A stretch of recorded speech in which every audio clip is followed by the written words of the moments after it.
কেউ তোমাকে ভালোবাসবে আর অভিমান করবে না, তেমনটা হয় না। যে তোমাকে ভালোবাসবে সেই তোমার উপর সব থেকে বেশি অভিমান করবে, খুব অল্পতেই তোমার উপর রাগ করবে, তোমাকে কষ্ট দিয়ে পরে সে আড়ালে নিজেই কষ্ট পাবে।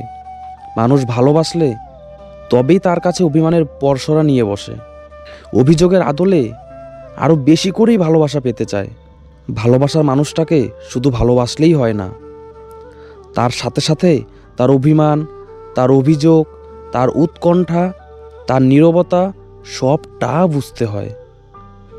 তবেই ভালোবাসা সুন্দর হয়।